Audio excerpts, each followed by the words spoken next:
A machine fills jars with jam so that the mass of jam is normally distributed with a mean of 500 grams and a standard deviation of 6 grams. Part 1. Find the probability that the mass of jam in a jar selected at random is less than 490 grams. Part 2. If a consignment consists of 1,000 jars of jam, how many would we expect to contain less than 490 grams to the nearest whole number? So part 1, find the probability that the mass of jam in a jar selected at random is less than 490 grams. So for the given distribution, the mean is 500, we got that from up here, and the standard deviation is 6, we got that from here. So let X be the mass of jam in a jar, and we want the probability that X is less than or equal to 490 grams. So that's what the question 1 asks us to do. So we're going to convert to standard units, and we're going to use our standard units formula, which states that Z1 is equal to X1 minus the mean divided by the standard deviation. So if X1 is 490, then Z1 is 490 minus the mean, which is 500, divided by the standard deviation, which is 6. We get minus 1.67. Thus, the probability that X is less than or equal to 490 is equal to the probability that Z is less than or equal to minus 1.67. So we draw our curve, and we have minus 1.67, and we're interested in what's less than that, so the area to the left of minus 1.67.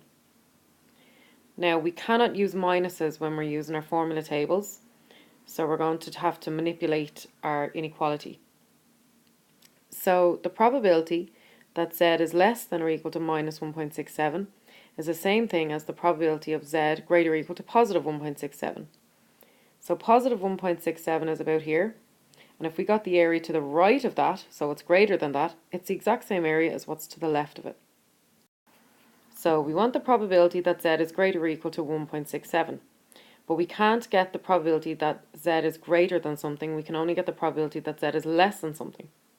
So if we got the probability that Z was less than or equal to 1.67, so 1.67 is about here, so if we got the area to the left of it, and if we took it away from 1, because the entire curve, the area under the curve adds up to 1, we'll be left with what we're looking for, which is the exact same area as the probability that Z is less than or equal to minus 1.67. So we have 1 minus the probability that Z is less than or equal to positive 1.67, and the probability that Z is less than or equal to 1.67 is 0.9525, we got that from our tables, and 1 minus that leaves us with 0.0475. So this is the probability that the mass of jam in the jar selected at random is less than 490 grams. So since the average amount, the mean amount is 500 grams, and the standard deviation is 6 grams, then this is very unlikely. 0.0475 is very unlikely. So just to show you where we got that in the tables, so we have the probability that Z is less than or equal to 1.67, so we go to 1.6 and go across, go to 0.07 and go down, and we get 0.9525. So part 2.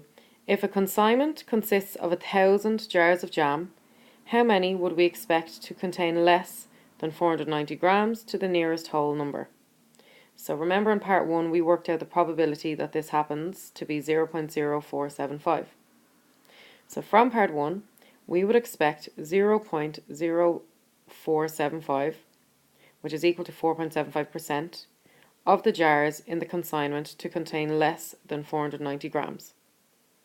Thus, the number of jars containing less than 490 grams in a consignment of 1,000 jars would be expected to be 4.75% of 1,000, which is 47.5, which will round up to 48. So 48 jars to the nearest whole number.